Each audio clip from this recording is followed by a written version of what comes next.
Chaque jour, d'un bout à l'autre du pays, des milliers de gens font la différence et maintiennent le filet social en place pour les communautés vulnérables. Mon nom est Daniel Lantaigne et je me suis donné pour mandat de sortir de l'ombre ces héros, des héros anonymes. Aujourd'hui à l'émission, j'ai le grand bonheur de vous présenter deux organismes pour qui le concept de précarité n'a absolument pas de secret. Installez-vous confortablement car vous êtes sur le point de plonger dans un monde où les gens qui n'ont rien d'ordinaire accomplissent des choses assurément extraordinaires. Bienvenue à cette deuxième saison des Héros Anonymes.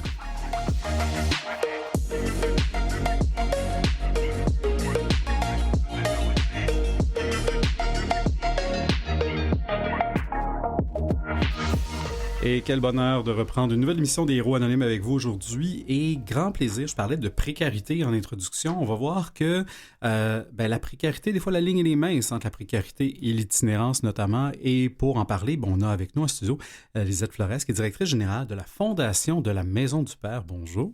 Bonjour Daniel, merci de l'invitation. Grand plaisir de vous recevoir. La Maison du Père, là, c'est un nom qui, dans l'imaginaire collectif, résonne. Ça date clairement pas d'hier, la Maison du Père. Je pense que fin des années 60, 69 précisément, oui. Dans ces eaux-là, on va dire. Oui, exact. Ça fait plus que 50 ans que la Maison du Père existe. Oui, effectivement, 20 ans pour la Fondation. Ah oui, 20 ans pour la Fondation également, qui a été créée là, dans les années 2000. Donc, Maison du Père, là, moi, je pense à, évidemment, itinérance. Quand on parle d'itinérance, les gens, on a souvent le réflexe de penser tout de suite à un refuge, comme si c'était par défaut itinérance égale refuge, mais je pense que la Maison du Père, parce qu'on va parler de la Fondation, on va parler de la Maison du Père. Pour les gens qui nous écoutent, là, la Fondation de la Maison du Père soutient la Maison du Père, donc exact. Tout est dans tout, dans la vie, même chose avec la Fondation, ça va? Exact, on est des organismes jumeaux. Exactement, c'est ça, donc vous... Comme toute bonne fondation, évidemment, vous soutenez financièrement des projets, des activités, des ambitions et des rêves de la Maison du Père. C'est ce à quoi vous servez de votre côté. Puis la direction générale de la fondation, c'est pas vieux, ça, comme poste, comme fonction. Non, c'est ça. Ça fait à peine quelques mois. Quelques mois? Oui, quelques mois. Merci. Oui, c'est la première fois que la Fondation a une direction générale à elle-même. Wow! Oui. Ça veut dire qu'il y a certainement des beaux projets, ou du moins des belles ambitions du côté de la Fondation. Lorsqu'une fondation arrive à se doter d'une direction générale, c'est généralement bon signe, ou en tout cas porteur d'espoir pour de grands projets. Exact. Oui. Dans le fond, nous, à la Fondation, ce qu'on apporte aujourd'hui, je te dirais, c'est plutôt cette volonté et cet intérêt à financer des projets qui sont innovants à la Maison du Père. Alors, innovant pour nous, ça veut dire qu'ils peuvent garantir une stabilité résidentielle. Alors, qu'est-ce que c'est cette stabilité résidentielle? Dans le fond, on va soutenir les personnes qui étaient ou qui sont à la rue, puis que par ces actions-là ou par des projets, soit des préventions ou des logements, on va pouvoir éviter que cette personne tombe ou se retrouve à la rue. Mm-hmm. Alors, pour nous, on a beaucoup de projets qu'on va pouvoir discuter plus tard, mais dans le fond, on a des chiffres aussi frappants comme 93% de maintien en logement. Alors, ce qui veut dire que la personne qui rentre ne se retrouve plus à la rue. Wow! Voilà. Wow! Parce que je me souviens d'une conversation que j'ai eue avec une fondation privée qui me disait c'est quoi le point commun de toutes les personnes en situation d'itinérance? C'est qu'elles n'ont pas de toit. Mais la réponse n'est pas aussi simple que de les mettre sous un toit, puis ça dire on a réglé la question, ils sont plus dans la rue, ils sont rendus hébergés dans un endroit, dans un studio, peu importe. Mais s'il n'y a pas d'accompagnement autour de tout ça, s'il n'y a pas un filet de sécurité autour de ces gens-là, le risque de retour dans la rue est présent. Mais là, ce que vous me dites, c'est que clairement, vous avez trouvé la bonne potion magique parce que vous êtes quand même à 93% de taux de placement et de maintien. Oui, effectivement. Dans le fond, ce qui est très particulier à la Maison du Père, c'est précisément les continuums de services qu'on appelle. Dans le fond, c'est ce cheminement ou cet accompagnement personnalisé dans le fond, à la personne qui arrive chez nous. puis qu'on va, à travers une approche par les forces, on va trouver la formule adéquate pour cette personne. Est-ce que cette personne est rendue à avoir, dans le fond, un accompagnement dans des soins de santé? Est-ce que cette personne est rendue à peut-être occuper une place temporairement ou aller déjà dans un programme d'accompagnement un petit peu plus vers l'autonomie. Alors, cet accompagnement fait en sorte que la personne, on l'apprend où ce qu'elle est, puis que la personne est quand même satisfaite, elle se sent bien entourée, puis elle reste ou elle poursuit son cheminement chez nous. Parce que si je comprends bien, en itinérance, on ne peut pas faire en anglais, on dit du one size fits all. Il n'y a pas de mesure unique, dire, on prend la personne en situation d'itinérance, on la rentre dans un programme, après 3 mois, elle est rendue là, après 6 mois, elle va être rendue là. Chacun a sa trajectoire de vie, puis ce que j'aimais, vous y allez sur les forces. Donc, vous prenez le temps, clairement. Les intervenants qui sont en place, évidemment, prennent le temps, clairement, de s'intéresser et de comprendre aussi la vie, le vécu et la personne en est où dans sa vie pour être sur le point peut-être d'être à risque de tomber en situation d'itinérance, là, parce que vous êtes très, très fort à la Maison du Père et évidemment à la Fondation ensemble, je pense, sur le volet de la prévention, pas juste sur l'urgence. Oui, hein? Oui, en fait, ça, c'est nouveau depuis 2021. Je suis à jour. Oui, exact. Alors, du côté de la prévention, ce qui est quand même très intéressant, c'est qu'on veut on veut agir dans ces signes précurseurs à la rue. Alors, nos intervenants vont parler avec soit hommes, femmes, même famille.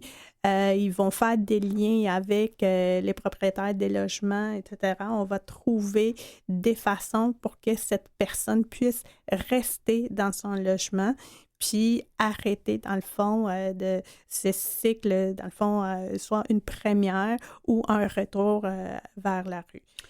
Ouais. Alors, oui, c'est sûr que dans ces cas-là, si on peut l'arrêter avant que ça commence, c'est le meilleur des cas. Oui.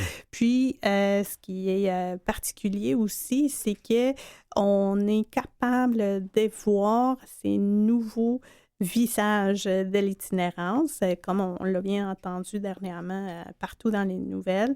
On voit de plus en plus des communautés culturelles, des demandeurs d'asile, des familles.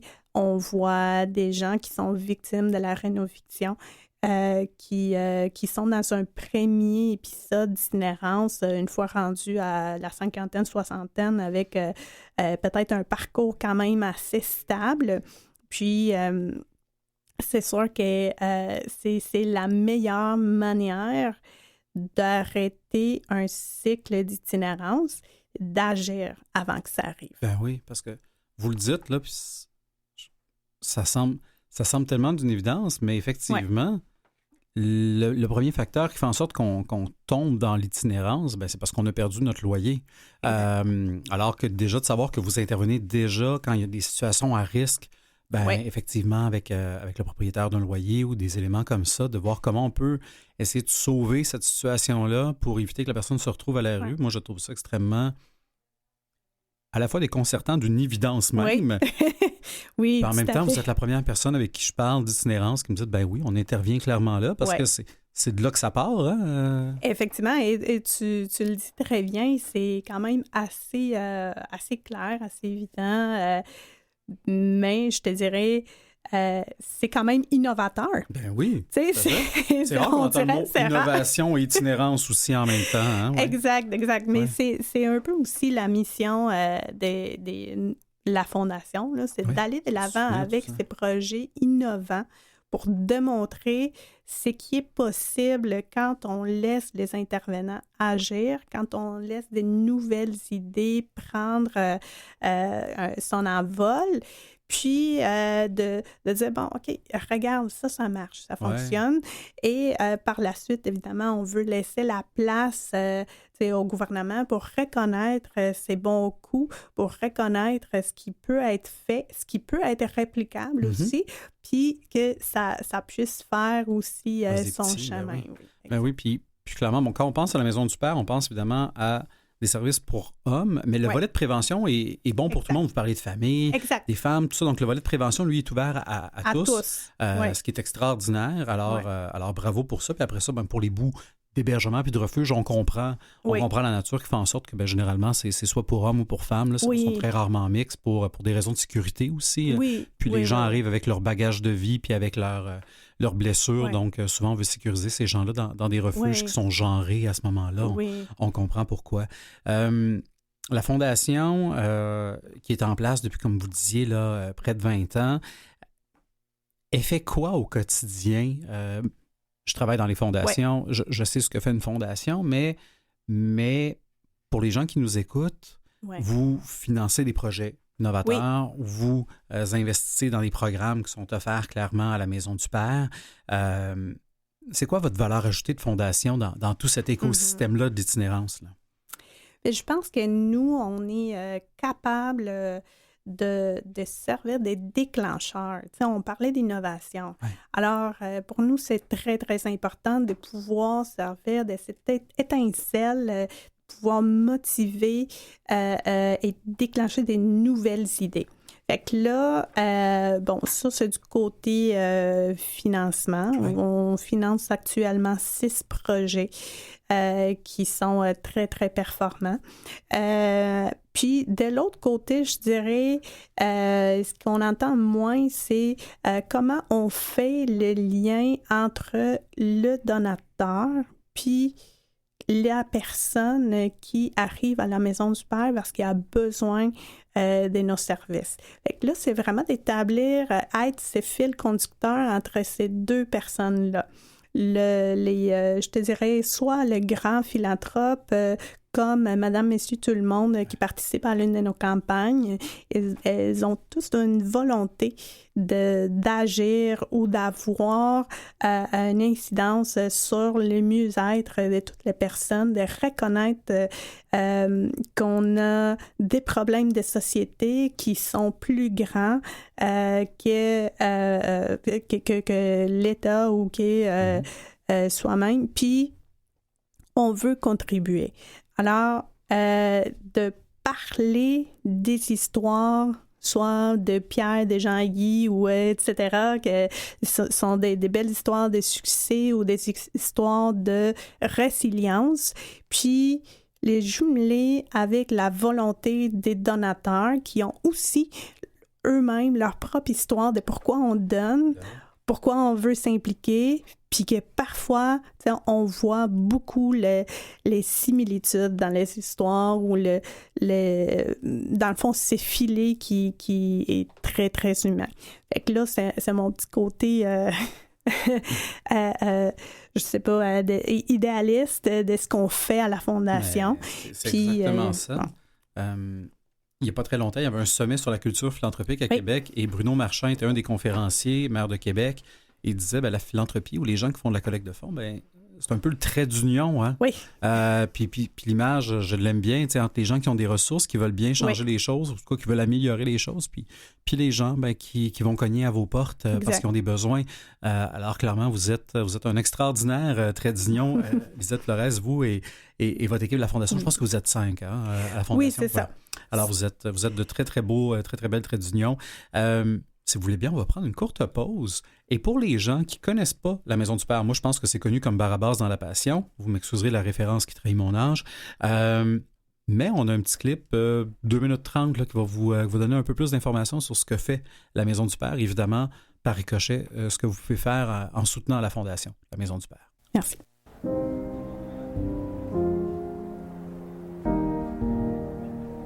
Bienvenue à la Maison du Père, qui depuis 50 ans ne cesse d'adapter ses services aux besoins des personnes en situation d'itinérance ou à risque de le devenir. Dans une journée donnée, ils sont plus de 450 personnes à bénéficier de nos services. Certains ont une chambre privée qu'ils occupent de façon permanente à la résidence pour aînés de la rue. D'autres, un studio ou une chambre qu'ils pourront occuper pour une période de 3 à 12 mois en s'impliquant dans un programme de réinsertion sociale. Finalement, une trentaine d'hommes seront ici pour une nuit au service d'hébergement d'urgence. La Maison du Père a aussi des services de soins de santé, des lits de convalescence, de traitements oncologiques et de soins palliatifs. L'équipe médicale fait plus que soigner. Elle incite les hommes à reprendre leur place dans la société. Plusieurs services de soutien permettent à la Maison du Père de répondre aux besoins primaires des hommes qu'elle accueille.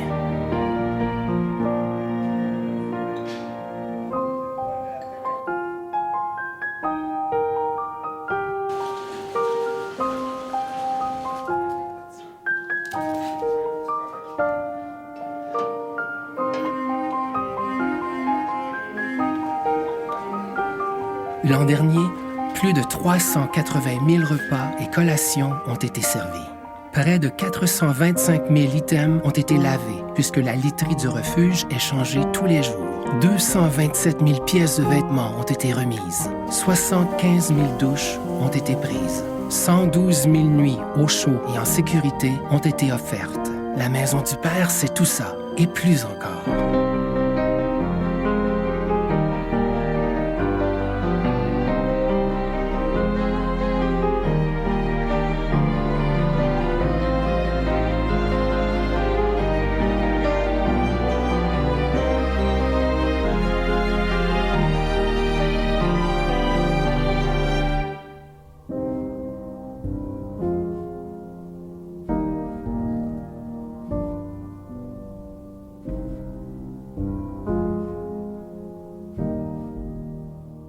Et oui, la Maison du Père, c'est tout ça et plus encore. On poursuit cette entrevue-là avec Lisa Flores, directrice générale de la Fondation de la Maison du Père.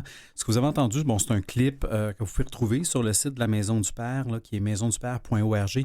Il date de quelques années, donc peut-être qu'il y a des chiffres, peut-être qu'il y a des données qui doivent être actualisées, mais ça donne quand même un bon portrait de des 50 années et plus là, de l'implication de cet organisme-là fort en prévention et évidemment là, en lutte de l'itinérance à Montréal. Il y a, quand je passe devant la Maison du Père, je vois évidemment le signe de la maison. Ça a l'air tout, pas tout petit, mais ça n'a pas l'air si grand que ça, mais c'est plus grand que ce qu'on peut penser, je pense. Vous avez quand même plus de 500 solution d'hébergement que vous appelez à la Maison du Père? Oui, dans le fond, ce qu'on appelle une solution d'hébergement, pour nous, ça pourrait être soit un lit ou ça va jusqu'au studio. Dans le fond, ça, c'est à travers le continuum, dans le fond, tous les programmes qui offrent la Maison du Père. Je te dirais, c'est pas tout à l'intérieur. C'est sûr, nous avons notre résidence pour aînés qui est là à l'intérieur, mais on a aussi d'autres pavillons. Puis récemment, le pavillon Le Maire qui va être dans quelques semaines lancé, ouvert. Puis ça va permettre à 54 messieurs de pouvoir occuper un studio à eux autres. Puis ça va bien évidemment offrir ces nouvelles places aussi à l'intérieur de nos services parce que c'est des places qui vont se libérer. Alors, c'est quand même un très bon coup. Oui, bravo. Effectivement. Bravo pour ça. Vous avez parlé de résidence de personnes âgées, une RPA là, qu'on appelle dans le jargon. Il y a quelque chose de particulier avec la Maison du Père autour des aînés, puis qui dit aîné va aussi dire parfois des enjeux de santé. Je pense que vous accompagnez beaucoup les gens en soins oncologiques, en soins palliatifs notamment. Ça me semble assez propre, en tout cas, du moins, vous tirez bien votre épingle du jeu dans ce domaine-là, du côté de la Maison du Père. Oui, C'est quand même assez particulier pour la Maison du Père. On a, premièrement, du côté de l'RPA, c'est l'un de ces projets innovateurs. Puis pourquoi innovateur? Ça fait quand même plusieurs années qu'il existe parce que c'est les seuls qui existent au Québec. Ah, bon. Alors, dans le fond, on loge 87 personnes. Puis, c'est une résidence pour aînés avec toutes les certifications requises. Une vraie de vraie, là. Exact. Un vrai RPA qui dessert une population qui est très vulnérable. Pourquoi? Parce que, les années qui ont connu à la rue, dans le fond, ces messieurs pressentent des problématiques soit de santé chronique, de santé mentale, ou de dépendance et parfois même combinaison des 2, 3 en même temps. Ouais. Puis le milieu public ou privé qui n'est pas nécessairement spécialisé dans ces domaines-là fait en sorte que les messieurs qui ont ce vécu-là ne peuvent pas s'adapter facilement à un cadre aussi strict comme un CHSLD. Ils ne rentrent pas dans le même moule, oui. Effectivement. Puis parfois, ils sont victimes de discrimination. Alors, la cohabitation n'est pas facile. Je comprends. Je comprends. Donc, effectivement, c'est innovant, même si vous dites, même si c'est pas quelque chose qui a été lancé la semaine passée, ça fait quelques années.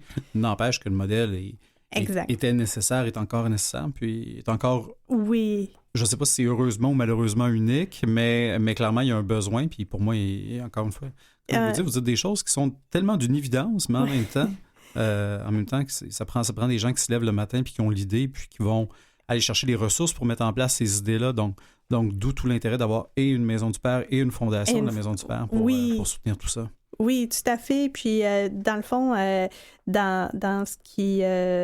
quand on parle de RPA, une autre chose qui est évidente, c'est qu'on vit un vieillissement de la population. Alors, de plus en plus, on va avoir besoin de ce genre de modèles. Et...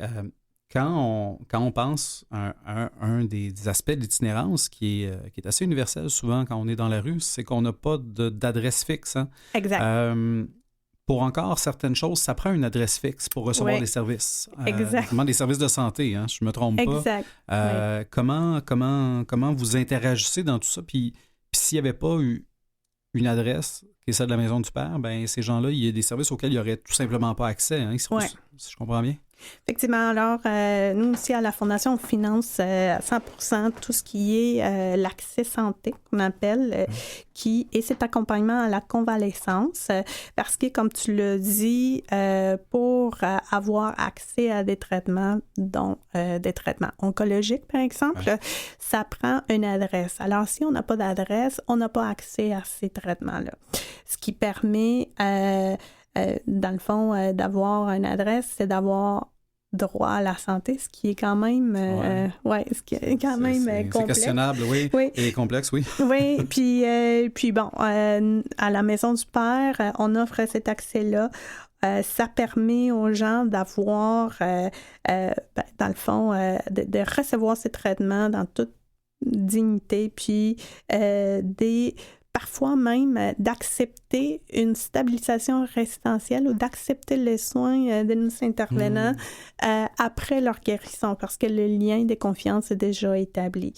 Et ils vont peut-être rentrer par la porte de « j'ai besoin d'un accès à mes soins de santé », mais pendant ce temps de convalescence, ils vont pouvoir être accompagnés, puis ils vont être acceptés plus facilement de faire ce cheminement-là. Ouais, je comprends. Puis, côté soins palliatifs, dans le fond, c'est quand même très, très touchant parce que les gens peuvent vivre cette étape en dignité, peuvent le vivre accompagnés.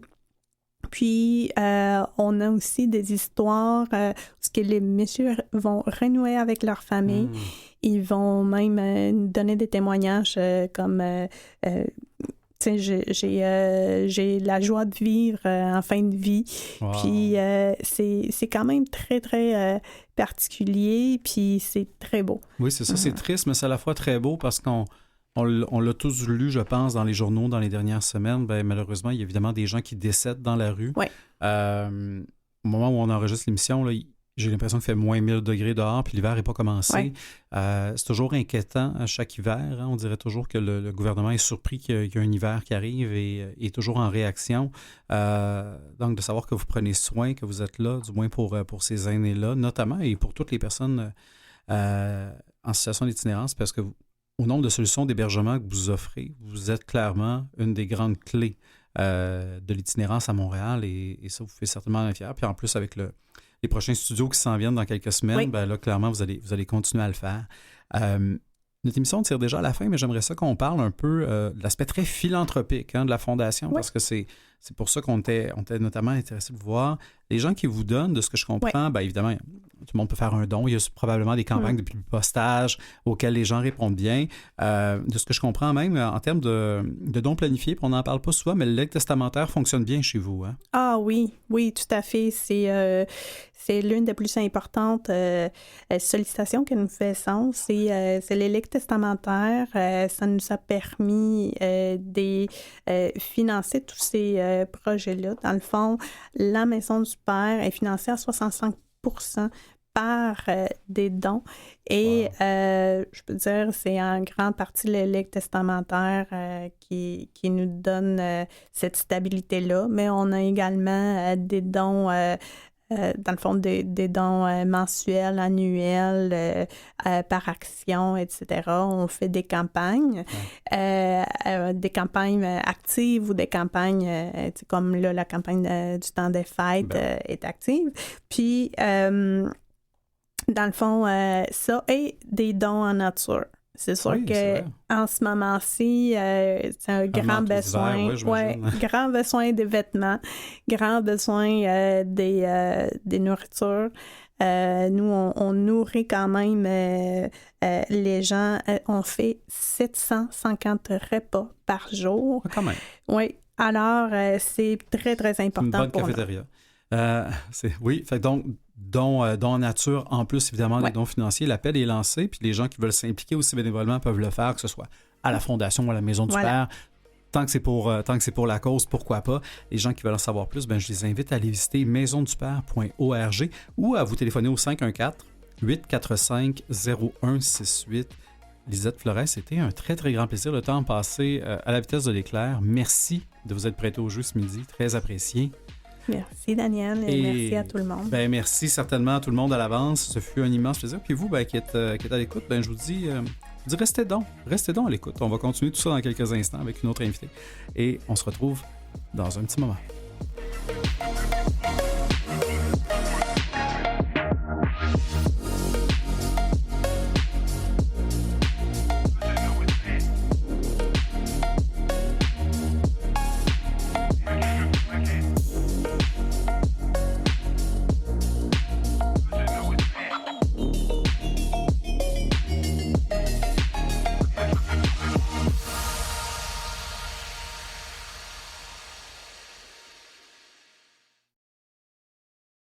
Vous écoutez Les Héros Anonymes avec Daniel Lantaigne.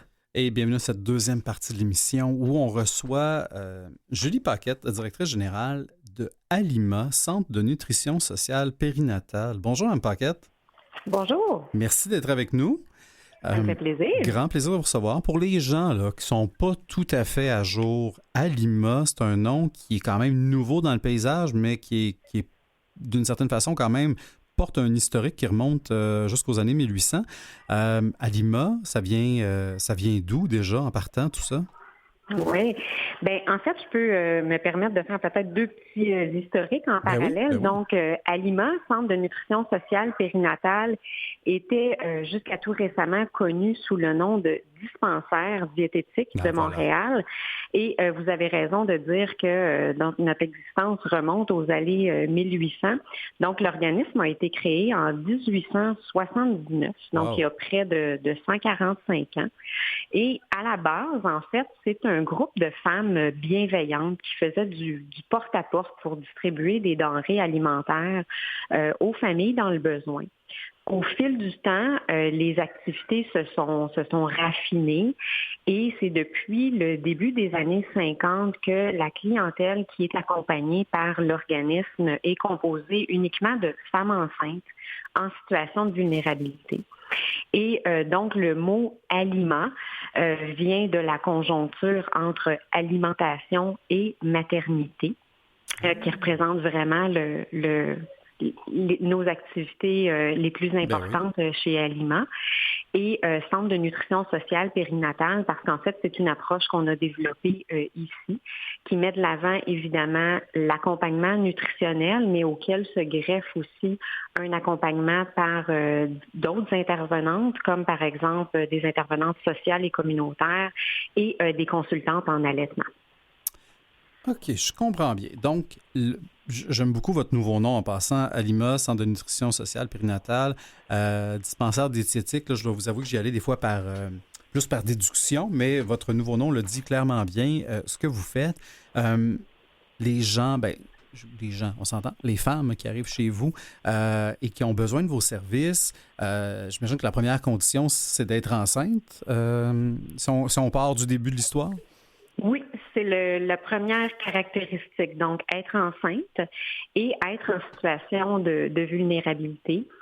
Plus souvent qu'autrement, ça passe par une précarité financière, ce qu'on observe malheureusement et qui se décline actuellement. Moi, je suis là depuis 2 ans, mais on le voit beaucoup au niveau d'une situation d'insécurité alimentaire, évidemment, qui est rattachée à cette précarité financière-là. Oui, parce que j'imagine qu'il y a beaucoup de femmes qui sont chez vous, qui cognent à vos portes, qui ont besoin de vos services, qui sont monoparentales, j'imagine? On en a qui sont monoparentales. Okay. C'est pas nécessairement 100% nécessairement de la clientèle, mais ça fait partie, oui, du profil qu'on a. On accueille aussi des femmes enceintes à statut migratoire précaire, donc qui peuvent être récemment arrivées au pays. Donc aussi, on est en collaboration avec d'autres organismes sur le territoire de Montréal, donc ce qui fait qu'on peut aussi soutenir une clientèle donc qui est en situation d'itinérance, en situation de dépendance. Donc, ça fait partie aussi du profil de la clientèle qu'on accompagne chez Aliment. Oui. Je comprends. Et je voyais, quelque part dans la recherche, là, que le coût d'une saine alimentation a augmenté drastiquement, ne serait-ce qu'en octobre 2022, juillet 2023, on parlait de 8 %, mais déjà, si on remonte à octobre 2021, on parle d'une augmentation de 25 % là, pour une même famille, puis probablement que les chiffres se sont pas améliorés, disons. Le concept d'insécurité alimentaire, j'ai l'impression que tout le monde l'entend. Je ne sais pas si tout le monde le comprend. Évidemment, quand on a un loyer à payer, il y a des choses qu'on ne peut pas couper. Hein. Il y a l'électricité, si on ne la paye pas, il n'y en a plus. Si on ne paye pas notre loyer, on n'a plus de loyer. Souvent, ce qui est plus élastique, on dirait que c'est l'alimentation. Parce que ça, on peut acheter moins à l'épicerie. On peut manger moins. Mais le concept d'insécurité alimentaire, j'ai le goût de vous entendre parce que vous êtes, oui, directrice générale d'Alima, mais vous êtes aussi nutritionniste dans votre bagage. C'est quoi l'insécurité alimentaire, je veux dire, à Montréal en 2023? Mm-hmm. Bien, la première des choses, je pense, qui peut être importante à spécifier, c'est qu'on peut faire face à différents niveaux d'insécurité alimentaire. Donc, on peut être à un niveau qui est considéré comme étant plus faible. Donc, c'est-à-dire qu'on se trouve dans la peur de manquer d'aliments, dans la peur de ne pas être en mesure d'acheter ce qu'on a besoin. Donc, ça, c'est le premier niveau. Ensuite, on est à un niveau qui est considéré comme modéré d'insécurité alimentaire. Donc, c'est dans lequel on peut limiter soit la qualité ou la quantité d'aliments qui sont consommés. Et le troisième niveau, donc, qui est un peu plus alarmant, évidemment, c'est le niveau grave d'insécurité alimentaire. Et là, on ne parle pas nécessairement de réduire la qualité des aliments, mais c'est vraiment la quantité. Donc, dans le contexte, si on ramène à notre clientèle, donc chez Aliment, une clientèle enceinte, donc on sait que c'est une période qui est assez importante pour le développement de l'enfant, aussi pour la santé de la mère. Donc, évidemment, quand on se retrouve avec une clientèle qui vit de l'insécurité alimentaire grave, dans ce contexte-là, c'est sûr que c'est plus préoccupant. Non pas que ça ne l'est pas aux autres niveaux, mais c'est ce qu'on remarque sur le terrain, malheureusement, c'est qu'on avait peut-être des familles avant qui étaient en situation d'insécurité alimentaire modérée et compte tenu des circonstances actuelles, se sont déplacées en situation plus grave d'insécurité alimentaire. Donc, à la base, c'est ça, c'est un manque de ressources financières qui l'apporte. Puis comme vous le disiez, c'est qu'il y a d'autres postes budgétaires qui sont moins compressibles, appelons-le comme ça, que l'alimentation, par exemple, le logement, le transport. Donc, ça peut être ce dernier poste budgétaire-là qui écope, malheureusement. Exactement. Puis, on a vu pendant la pandémie... des fois des publications qui faisaient la comparaison d'aliments puis qui montraient qu'au magasin du dollar, clairement, c'était moins cher sur certains types de produits. Mais comme vous disiez, dans l'insécurité alimentaire, à un moment donné, oui, on s'alimente moins bien. Fait que peut-être qu'il y a eu du déplacement de ce côté-là. Puis à un moment donné, on s'alimente juste moins. Ou déjà, c'est inquiétant comme société en général, mais je vais vous dire, pour les gens qui portent la vie, c'est encore plus inquiétant parce qu'on le sait avec le temps, on n'apprend plus rien que le développement des enfants se passe parce que la mère, finalement, va manger puis va amener comme nutriment au bébé pendant son développement. Donc, Alima, le Centre de nutrition sociale périnatale, c'est pas une banque alimentaire, c'est pas du soutien à la grossesse comme le fait un CLSC, par exemple, ou ça se positionne où dans tout ça exactement? Donc, Alima, c'est un centre communautaire et en fait, on a un accompagnement des femmes enceintes en situation de vulnérabilité qui normalement débute au 2e trimestre de grossesse. Okay. Donc, dans cet accompagnement-là, on a, évidemment, un suivi individuel avec une nutritionniste qui va guider, dans le fond, accompagner la maman dans le contexte de son alimentation. On va aussi fournir des bons d'achat en épicerie pour acheter des aliments nutritifs comme du lait, des œufs et des légumes surgelés. On a aussi, vous dites, on n'est pas une banque alimentaire, vous avez tout à fait raison, mais on a un petit comptoir alimentaire qui nous permet de conserver des denrées qui sont particulièrement importantes pendant la grossesse. Par exemple, des sources de protéines, du thon, du saumon, des légumineuses. Okay. Donc, on a ce type d'aliments-là qui permet de compléter l'offre. Et à cela se greffe aussi, donc on parle de nutrition sociale périnatale. Donc la nutrition, moi j'ai toujours considéré que c'était un levier qui était très, très, très puissant pour développer une relation de confiance aussi avec les gens et d'adresser d'autres enjeux aussi. Donc, c'est là où est-ce que peuvent se greffer, par exemple, des interventions avec l'équipe transdisciplinaire qu'on a, donc d'intervenantes sociales et communautaires, de consultantes en périnatalité et en allaitement. Entre autres, pour soutenir la famille dans la préparation à l'accouchement et jusqu'à ce que le bébé ait 4 mois. Donc, il est suivi la maman est suivie par l'équipe d'intervention chez Alima. Et c'est vraiment, l'approche est vraiment basée sur l'expertise entre 2 personnes. Donc, c'est-à-dire l'intervenante qui dispose de son expertise au niveau social, au niveau santé, et la maman qui dispose de sa propre expertise professionnelle et qu'elle est la meilleure pour, en fait, déterminer ce qui est le mieux dans son contexte. Puis ce qu'on souhaite, c'est vraiment développer le pouvoir d'agir aussi de la clientèle.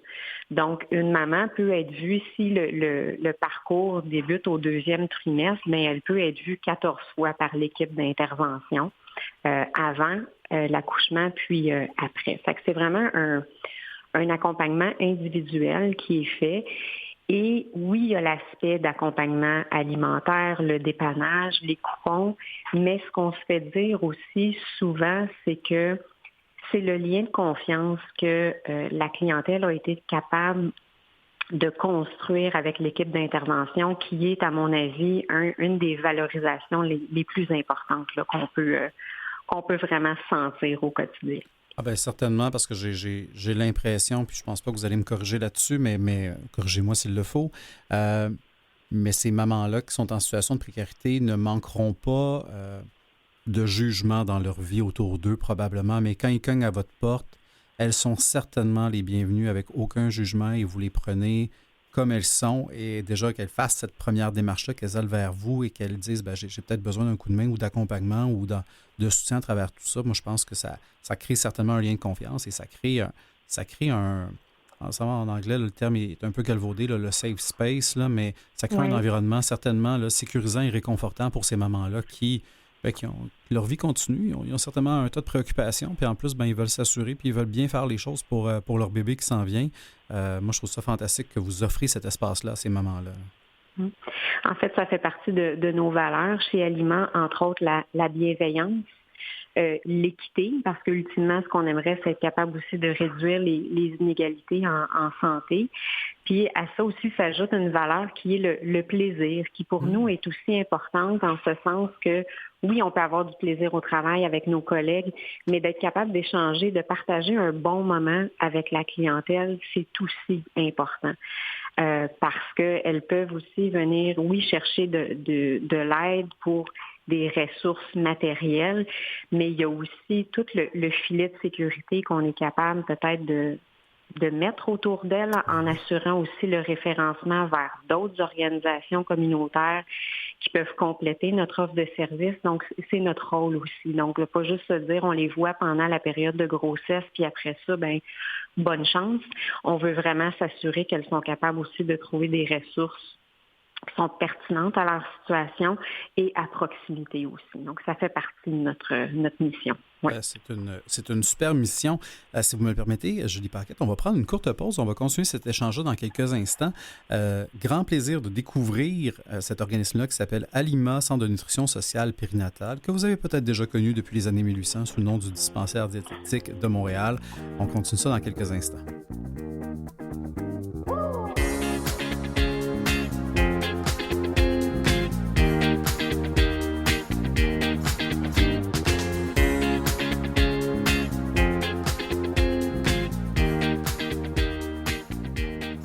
Vous êtes de retour à l'émission Les Héros Anonymes avec Julie Paquette, directrice générale de Aliment, Centre de nutrition sociale périnatale, un organisme qui est, je vous dire, formidable, fantastique et très certainement nécessaire.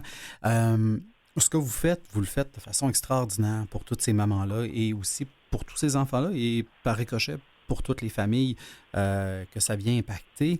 Vos services sont offerts, est-ce qu'ils sont offerts dans certains quartiers de Montréal? C'est quoi la portée géographique de votre organisation? En fait, on couvre l'ensemble du territoire montréalais, entre autres avec des collaborations, partenariats qu'on a mis en place avec d'autres organismes là, qui sont dans le même écosystème que nous, là, en périnatalité. Donc, nous, on est basé dans l'ouest du centre-ville. Donc, évidemment, on offre des services aussi, mais dans des secteurs particuliers de Montréal. Donc, par exemple, des organismes avec lesquels on travaille, la Clinique de médecins du monde, des organismes comme la Maison Bleue, la Fondation de la visite, le programme Rond-Point, etc., ce qui nous permet en fait de se rapprocher aussi de la clientèle parce qu'on sait que ça peut être un enjeu. Donc, ces collaborations-là sont essentielles pour assurer l'accès aux services. Ben oui, certainement. Puis ces mamans-là qui arrivent vers vous, c'est quoi la grande porte par laquelle ils viennent cogner? Est-ce qu'ils sont référencés par d'autres organismes, par les professionnels de la santé? Elles vous découvrent à tout hasard? Comment elles savent qu'elles peuvent bénéficier de votre accompagnement? Bien, je pense que ces trois réponses-là sont bonnes. Donc, c'est-à-dire qu'on a une partie de notre clientèle qui nous est référée via nos partenaires, donc issus du communautaire. On en a aussi une certaine proportion qui est référée par le réseau de la santé, donc pour différentes raisons. Et il y a aussi une partie de bouche à oreille qui peut se faire. Donc, c'est pas mal ces trois canaux-là qui sont les principaux. Là. Excellent. Et bon an, mal an, puis j'imagine qu'il n'y a pas une année qui ressemble à l'autre. Il y en a combien de ces mamans-là que vous accompagnez? L'année dernière, donc en 2022-2023, on a accompagné un peu plus que 720 mamans. Cette année, donc à la moitié de l'année, nos 6 premiers mois, on est déjà à 620 femmes qui ont été accompagnées ou qui le sont encore chez Alima, ce qui représente une augmentation de 49 par rapport à l'année dernière. Donc, c'est sûr que face à cette situation-là, on se voit dans l'obligation, disons-le comme ça, d'augmenter notre capacité d'intervention parce qu'on n'a pas le luxe, de dire à ces mamans-là, on va vous rappeler dans 6 mois parce qu'on a une fenêtre d'opportunité dans laquelle on peut travailler. Donc, c'est sûr que notre capacité d'intervention n'est pas infinie. Non. Malheureusement, mais on fait face à une hausse importante là, de la demande des services.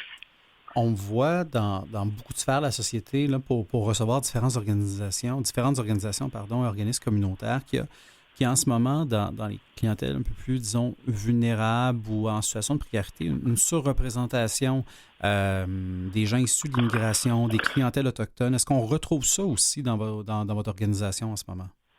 Oui, je pense pas qu'on soit différent des autres organismes en ce sens-là. Donc, oui, on a quand même une partie de notre clientèle qui est issue de la diversité ethnoculturelle, donc soit d'immigration récente ou moins. On peut aussi avoir quelques clients via nos partenaires, là, donc qui sont issus de communautés autochtones. Alors oui, ça fait partie du profil actuellement. Pour différentes raisons. Puis, comme vous l'avez bien dit tantôt, nous, c'est de voir, on accueille chaque cliente avec ouverture, sans jugement. Donc, ce qu'on veut, c'est les aider pour le moment dans lequel elles sont en ce moment. Mais c'est ça, je pense pas qu'on soit très différent de d'autres organismes. La réalité est la même. J'ai vu en me rendant sur votre site web qu'il y avait un beau calendrier en ligne dans lequel il y a des ateliers virtuels, puis offerts, si je ne me trompe pas, en français et en anglais également. Les ateliers virtuels, c'est un de vos outils, j'imagine, d'accompagnement pour rejoindre le plus de mamans possible?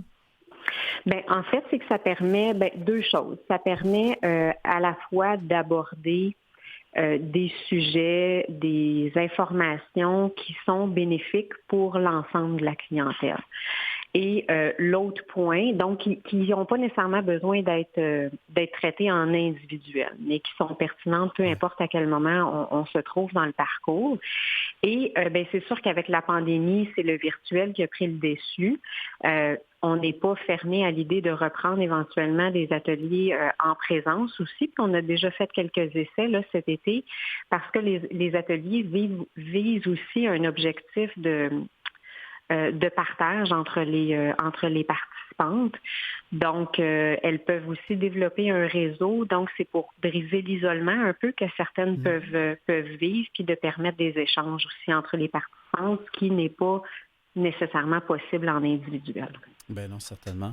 Et évidemment, votre organisme s'adresse à une clientèle. On a parlé, ces mamans-là, vous parlez même à partir du 2e trimestre de la grossesse. Pour les papas qui nous écoutent, quel rôle ils peuvent jouer et sur quoi vous avez le goût de les interpeller, ces papas-là ou ces futurs papas-là, qui, eux aussi, sont peut-être dans cette situation-là de précarité, évidemment. Hein, si la maman l'est puis qu'elle n'est pas monoparentale, clairement, ça doit être commun comme situation. Mais quel rôle, comment ils peuvent faire œuvre utile, j'ai le goût de dire, dans cette situation-là? Premièrement, ils sont toujours, qu'on parle d'un ou d'une partenaire qui accompagne la femme enceinte, ils sont toujours aussi bien accueillis, évidemment, ici que la maman. Je pense que ça fait partie aussi de l'ouverture qu'on a, en ce sens qu'on essaye de trouver ce qui fait l'affaire aussi des 2 parties. Donc, on peut suggérer au papa certaines façons de s'impliquer, que ce soit au niveau de trouver des ressources, la préparation à l'accouchement. Donc, ça, c'est un travail extraordinaire que je trouve que les intervenantes sont capables de faire. Donc, ce lien de confiance-là aussi peut se créer de fil en aiguille avec le ou la partenaire de la maman, ou des fois, ça peut être quelqu'un de la famille aussi qui l'accompagne. Donc, de créer ce lien-là aussi avec la personne qui accompagne la maman. Donc, on n'a pas de recette préfaite, pour dire ainsi, mais ça va vraiment avec ce qu'on souhaite créer comme filet autour de la maman. Et on les invite évidemment aux ateliers, donc à collaborer. Ils peuvent venir à tous les suivis aussi. Parfois, c'est eux qui peuvent passer pour chercher soit des denrées ou soit les coupons. Donc, on leur laisse la place aussi qu'ils souhaitent prendre et qui sont prêts à prendre. Oui. Puis, il y a un bout qui fait partie de votre mission qui est d'encourager, de soutenir l'allaitement. Bon, évidemment, c'est sûr que c'est plus dur des fois pour l'autre partenaire là, d'allaiter, hein, on comprend bien. Mais ils peuvent quand même jouer un rôle à travers tout ça. Puis c'est quoi votre... parce que vous soutenez les enfants jusqu'à ce que l'enfant ait 4 mois, hein, c'est bien ça? Oui, exactement. Donc, vous vous assurez aussi qu'il y ait une bonne nutrition dans ces premières semaines, jours, mois de vie. Puis l'allaitement, je pense qu'on n'a plus personne à convaincre pour démontrer les bienfaits. Est-ce que vous avez encore beaucoup d'éducation par rapport aux bienfaits de l'allaitement? Puis en même temps aussi par rapport au fait que certaines mamans se sentent des fois peut-être découragées parce que ça se passe pas bien, puis qu'ils ont beau essayer, puis malheureusement, c'est pas le succès qu'ils souhaiteraient. C'est comment vous intervenez auprès de l'allaitement? Bien, c'est sûr que ça demeure, oui, vous le mentionnez bien, il y a des bienfaits qui sont associés à l'allaitement. Par contre, on le positionne toujours aussi comme étant un choix pour la maman. Donc, il peut y avoir différentes raisons pour lesquelles elle n'est pas à l'aise d'allaiter ou encore qu'elle n'a pas la capacité pour le faire. Donc, ça, c'est une des premières choses. Donc, oui, c'est cette discussion-là qu'on peut avoir avec elle, mais justement d'avoir des personnes qui sont qualifiées en soutien à l'allaitement, ça nous permet vraiment d'avoir cette proximité-là et de s'assurer qu'il y a un suivi assez serré aussi qui peut être fait. Puis je dis serré, pas en sens de contrôle, mais parfois, il s'agit d'avoir la bonne consultation au bon moment pour que l'allaitement se poursuive bien. Ouais. Donc, ce qui fait que on a une consultante principale en allaitement. Donc, elle fait à l'occasion des visites à domicile. Elle va y aller le soir. Donc, il y a cette flexibilité-là puis l'agilité qu'on a aussi pour nous permettre d'intervenir au bon moment. Je trouve ça extraordinaire à quel point vous naviguez, dans le fond, autour de la réalité de ces mamans-là, puis vous offrez un service, en tout cas un accompagnement qui est très certainement extrêmement adapté. Vous êtes combien de personnes bienveillantes pour ces mamans-là dans votre organisation? Donc, l'équipe d'intervention est formée d'une 12aine d'intervenantes, donc nutritionnistes, intervenantes sociales et communautaires. Et évidemment, on a une partie de l'équipe, donc on est à peu près 5 ou 6 en communication, gestion et administration. Donc, pas tout à fait 20 employés là, chez Alima en ce moment. Bien, on va vous souhaiter... certainement aussi de toujours pouvoir avoir le nombre d'employés nécessaires pour suivre la cadence de la demande. Ça, j'imagine que c'est la philanthropie qui est un peu une des clés à travers tout ça, non? Exactement. C'est sûr que le financement, c'est des efforts constants à mettre. Puis ce qui est un défi aussi pour des petites équipes comme les nôtres, en ce sens qu'on n'a pas une équipe qui est dédiée nécessairement au financement, à la philanthropie. Donc, il faut être quand même très agile à travers ça pour saisir les opportunités au bon moment. Mais c'est évident que le financement, c'est des discussions quotidiennes qu'on a. Oui. Oui, parce que je pense que, en tout cas, à moins que les chiffres là, que j'ai ne soient pas tout à fait à jour, mais il y a quand même jusqu'à 40 % de votre financement qui viennent soit de dons de fondations, d'entreprises, d'associations ou d'individus. Donc, on parle quand même d'une bonne portion qui vient de dons privés là, et non pas de financement public. C'est bien ça?